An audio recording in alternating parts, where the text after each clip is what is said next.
Okay. Excuse me. Okay, chapter 12, 226 to 336. I think I might just, on 235, the growing pains of the West kind of goes over. I might just read the growing pains of the West. I have a, I have a lesson I gotta get to. But yeah, okay.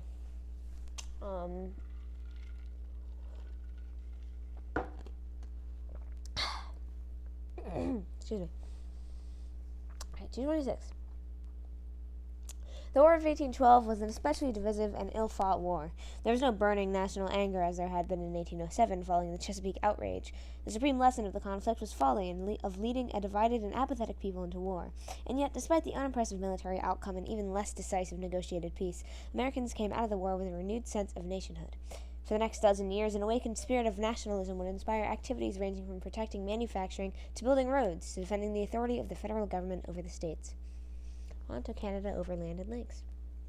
On the eve of the War of 1812, the regular army was ill-trained, ill-disciplined, and widely scattered. It had to be supplemented by the even more poorly trained militias, which were sometimes distinguished by their speed of foot in leaving the battlefield. Some of the ranking generals were semi-senile heirlooms from the Revolutionary War, resting on their laurels and lacking in vigor and vision. Canada became an important battleground in the War of 1812 because British forces were weakest there. A successful American offensive might have quashed British influence among the Indians and garnered new land for settlers. But the Americans' offensive strategy was poorly conceived. Had the Americans captured Montreal, the center of the population and transportation, everything to the west might have died, just as the leaves of a tree wither when the trunk is girdled. But instead of laying axe to the trunk, the Americans frittered away their strength in the three-pronged invasion of 1812. The trio of invading forces that set out from Detroit, Niagara, and Lake Champlain were all beaten back shortly after they had crossed the Canadian border. By contrast, the British and Canadians displayed energy from the outset. Early in the war, they captured the American fort of Michilimackinac, which commanded the upper Great Lakes and the Indian inhabited area to the south and west. Their brilliant defensive operations were led by the inspired British General Isaac Brooke and assisted, in the American camp, by General Mudd and General Confusion. When several American land invasions of Canada were again hurled back in 1813, Americans looked for success on the water. Man for man and ship for ship, the American Navy did much better than the Army. In comparison to British ships, American craft on the whole were more skillfully handled, had better gunners, and were manned by non-press gang crews who were burning to avenge numerous indignities. Similarly, the American frigates, notably the Constitution, old Ironsides, had thicker sides, heavier firepower, and larger crews, of which one sailor in 6 was a free black. Control of the Great Lakes was vital, and an energetic American naval officer, Oliver Hazard Perry, managed to build a fleet of green-timbered ships on the shores of Lake Erie, manned by even greener seamen. When he captured a British fleet in a furious engagement on the lake, he reported to his superior, "We have met the enemy, and they are ours." Perry's victory and his slogan infused new life into the drooping American cause.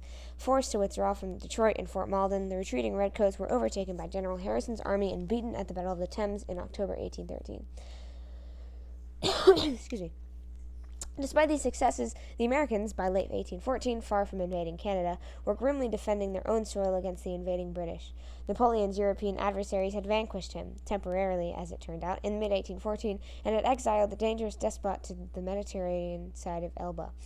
The United States, which had so brashly provoked war behind the protective skirts of Napoleon, was now left to face the music alone. Thousands of Britain's victorious veteran redcoats began to pour into Canada from the continent. Assembling some 10,000 crack troops, the British prepared in 1814 for a crushing blow into New York along the familiar Lake River route. In the absence of roads, the invader was forced to bring supplies over the Lake Champlain waterway.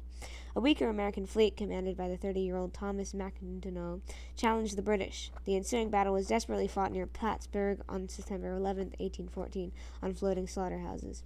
The American flagship at one point was in grave trouble, but Mackintosh, unexpectedly turning his ship about with cables, confronted the enemy with a fresh broadside and snatched victory from the fangs of defeat. The results of this heroic naval battle were momentous. The invading British army was forced to retreat. Mackintosh thus saved at least Upper New York from conquest, New England from further disaffection, and the Union from possible dissolution. He also profoundly affected the concurrent negotiations of the Anglo-American peace treaty in Europe. Washington burned and New Orleans defended. A second formidable British force, numbering about 4,000, landed in the Chesapeake Bay area in August 1814. Advancing rapidly on Washington, it easily dispersed some 6,000 panicky militiamen at Bladensburg, the Bladensburg races. The invaders then entered the capital and set fire to most of the public buildings, including the Capitol and the White House. But while Washington burned, the Americans at Baltimore held firm. The British fleet hammered Fort McHenry with their cannon but could not capture the city. Francis Scott Key, a detained American anxiously watching the bombardment from a British ship, was inspired by the doughty defenders to write the words of the Star-Spangled Banner. Set to the tune of a saucy English tavern refrain, the song quickly attained popularity. A third British blow of 1814, aimed at the New Orleans, menaced the entire Mississippi Valley. Gaunt and hawk-faced Andrew Jackson, fresh from crushing the Southwest Indians at the Battle of Horseshoe Bend, was placed in command. His hodgepodge force consisted of 7,000 sailors, regulars, pirates, and Frenchmen, as well as militiamen from Louisiana, Kentucky, and Tennessee. Among the defenders were 2 Louisiana regiments of free black volunteers, numbering about 400 men. The Americans threw up their entrenchment, and in the words of a popular song, "Behind it stood our little force, none wished it to be greater, for every man was half a horse and half an alligator." The overconfident British, numbering some 8,000 battle-seasoned veterans, blundered badly. They made the mistake of launching a frontal assault on January 8, 1815, on the entrenched African riflemen and cannoneers. The attackers suffered the most devastating defeat of the entire war, losing over 2,000 killed and wounded in half an hour, as compared with some 70 for the Americans. It was an astonishing victory for Jackson and his men. News of the American victory in the Battle of New Orleans struck the country like a clap of thunder, according to one contemporary. Andrew Jackson became a national hero as poets and politicians lined up to sing the praises of the defenders of New Orleans.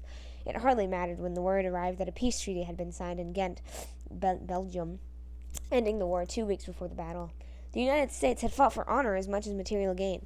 The Battle of New Orleans restored that honor, at least in the American eyes, and unleashed a wave of nationalism and self-confidence.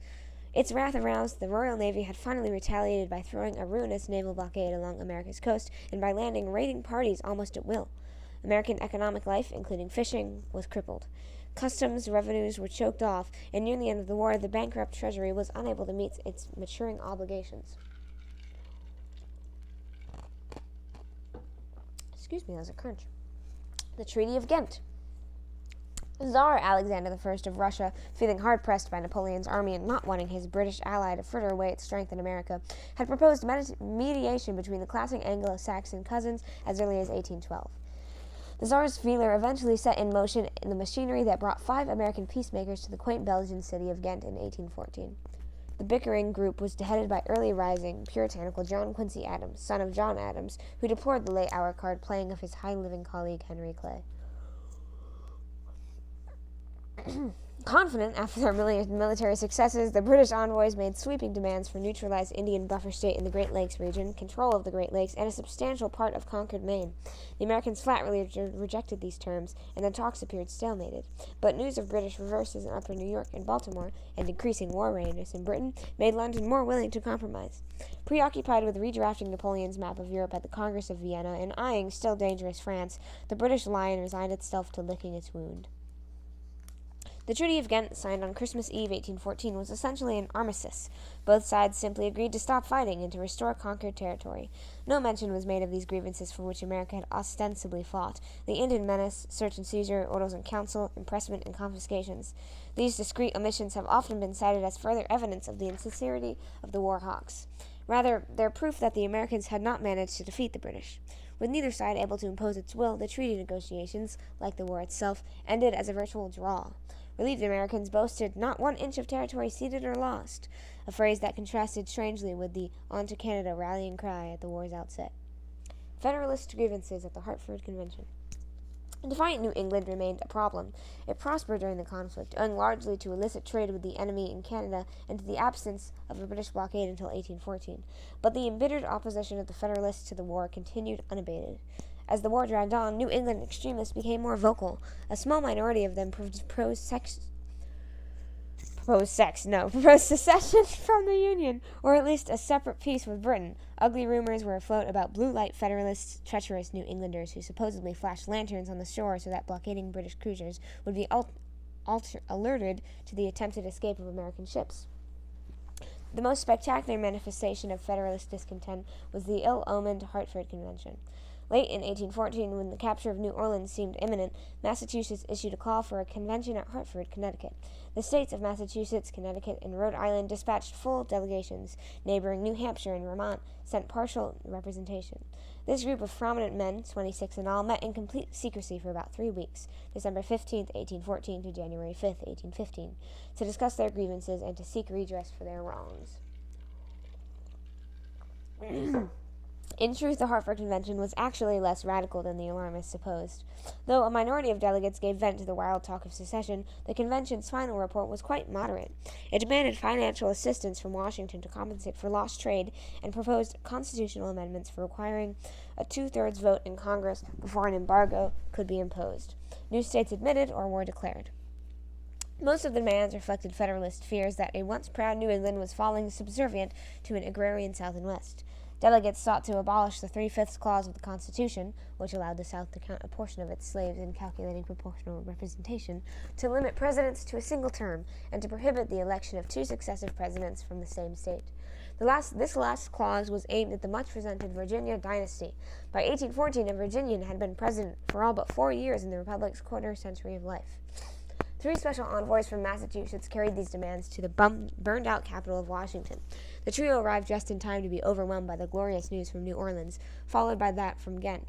As the rest of the nation congratulated itself on a glorious victory, New England's wartime complaints seemed petty at best and treasonous at worst. Pursued by the sneers and jeers of the press, the envoys sank away in disgrace and into obscurity.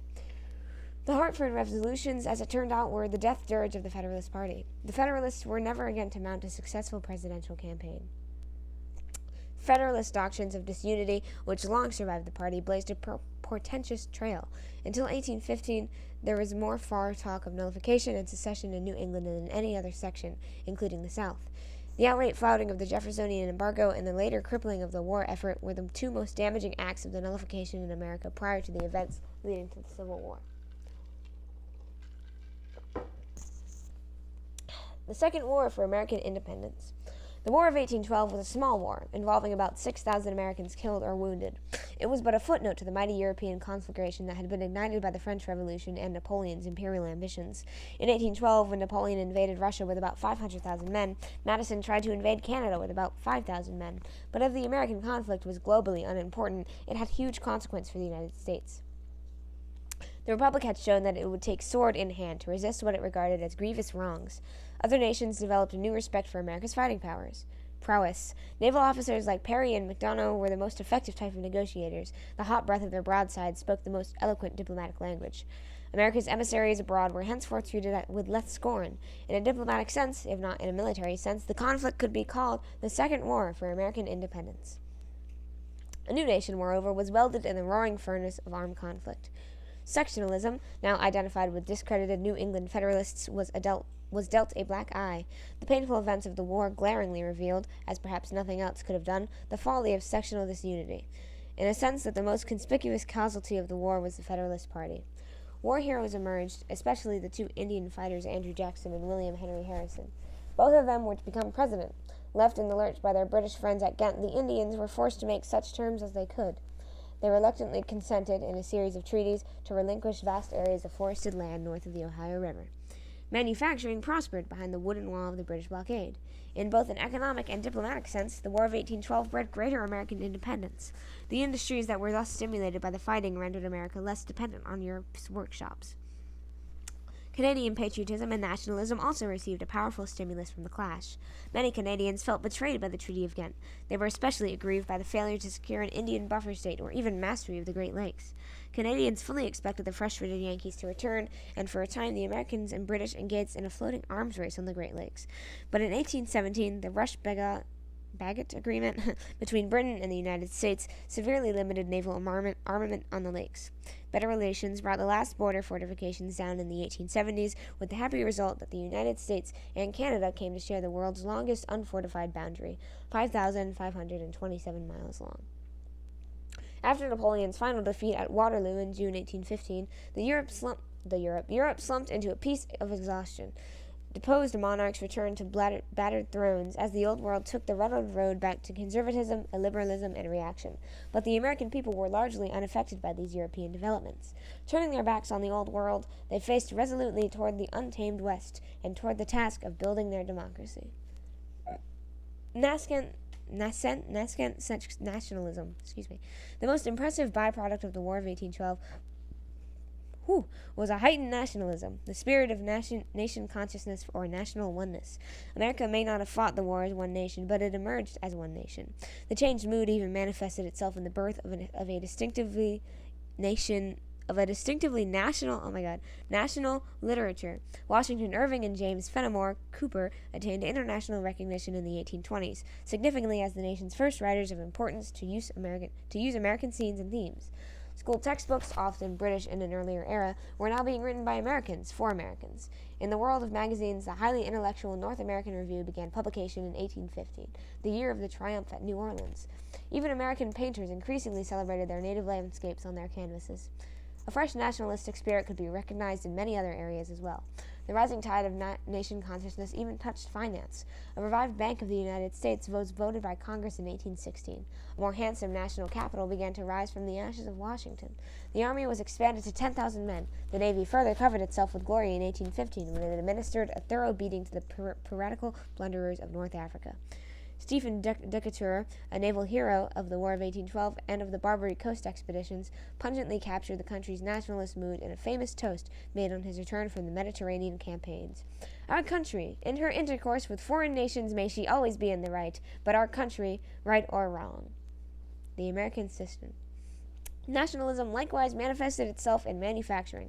Patriotic Americans took pride in the factories that had recently mushroomed forth, largely as a result of the self-imposed embargoes and the war. When hostilities ended in 1815, British competition undertook to recover lost ground. They began to dump the contents of their bulging warehouses on the United States, often cutting their prices below cost in an effort to strangle the American war baby factories in the cradle. The infant industries bawled lustily for protection. To many red-blooded Americans, it seemed as though the British, having failed to crush Yankee fighters on the battlefield, were now seeking to crush Yankee factories in the marketplace. A nationalist Congress, out-federalizing the old Federalists, responded by passing the path-breaking Tariff of 1816, the first tariff in American history instituted primarily for protection, not revenue. Its rates, roughly 20 to 25% on the value of dutiable imports, were not high enough to provide completely adequate safeguards, but the law was a bold beginning.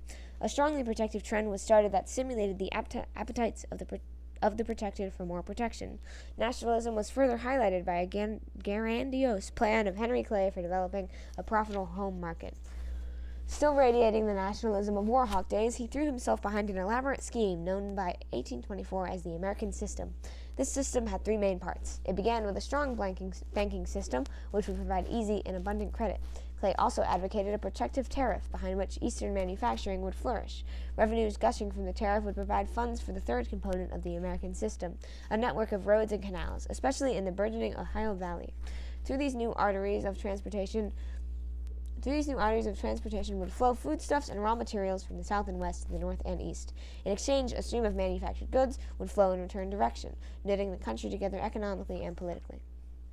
Persistent and eloquent demands by Henry Clay and others for better transportation struck a responsive chord with the public. The recent attempts to invade Canada had all failed partly because of the oath-provoking roads, or no roads at all.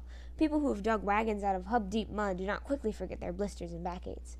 An outcry for better transportation, rising noisily in the road-poor West, was one of the most striking aspects of the nationalism inspired by the War of 1812. But attempts to secure federal funding for roads and canals stumbled on Republican constitutional scruples. Congress voted in 1817 to distribute $1.5 million to the states for internal improvements, but President Madison sternly vetoed this handout measure as unconstitutional. The individual states were thus forced to venture ahead with the construction programs of their own, including the Erie Canal, triumphantly completed by New York in 1825. Jeffersonian Republicans, who had gulped down Hamiltonian loose constructionism on other important problems, choked on the idea of direct federal support of intrastate internal improvements. New England, in particular, strongly opposed federally constructed roads and canals because such outlets would further drain away population and create competing states beyond the mountains. The so-called era of good feelings. James Monroe, 6 feet tall, somewhat stooped, courtly, and mild-mannered, was nominated for the presidency in 1816 by the Republicans. They thus undertook to continue the so-called Virginia dynasty of Washington, Jefferson, and Madison. The fading Federalists ran a candidate for the last time in their checkered history, and he was crushed by 183 electoral votes to 34. The vanquished Federalist Party was gasping its dying breaths, leaving the field to triumphant Republicans and one-party rule. In James Monroe, the man and the Times auspiciously met, as the last president to wear an old-style cocked hat. He straddled two generations, the bygone age of the Founding Fathers and the emergent age of nationalism. Never brilliant and perhaps not great, the serene Virginian with gray-blue eyes was an intellect and personal force the least distinguished of the first 8 presidents. But the Times called for sober administration, not dashing heroics, and Monroe was an experienced, level-headed executive, with an ear-to-the-ground talent for interpreting popular rumblings. Emerging nationalism was further cemented by a goodwill tour Monroe undertook in early 1817, ostensibly to inspect military defenses. He pushed northward deep into New England and then westward into Detroit, viewing en route Niagara Falls. Even in Federalist New England, the enemy's country, he received a heartwarming welcome. A Boston newspaper was so far carried away as to announce that an era of good feelings had been ushered in. This happy phrase has been commonly used since then to describe the administrations of Monroe. The era of good feelings, unfortunately, was something of a misnomer. Considerable tranquility and prosperity did in fact smile upon the early years of Monroe, but the period was a troubled one. The acute issues of the tariff, the bank, internal improvements, and the sale of public lands were being hotly contested.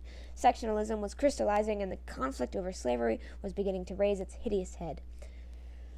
Excuse me. The Panic of 1819 and the Curse of Hard Times. Much of the goodness went out of the good feelings in 1819, when a paralyzing economic panic descended. It brought deflation, depression, bankruptcies, bank failures, unemployment, soup kitchens, and overcrowded pest houses known as debtors' prisons. This was the first national financial panic since President Washington took office.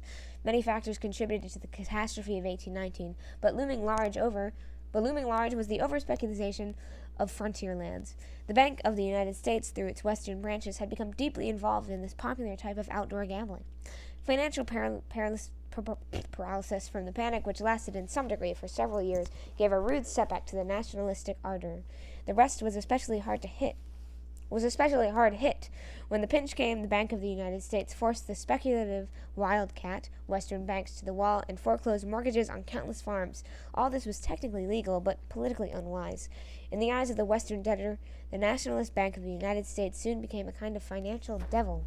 The Panic of 1819 also created backwashes in the political and social world. The poorer classes, the one-suspender men and their families, were severely strapped, and in their troubles was sown the seed of Jacksonian democracy. Hard Times also directed attention to the inhumanity of imprisoning debtors. In extreme cases, often overplayed, mothers were torn from their infants for owing a few dollars. Mounting agitation against imprisonment for debt bore fruit in remedial legislation in an increasing number of states. Growing pains of the West.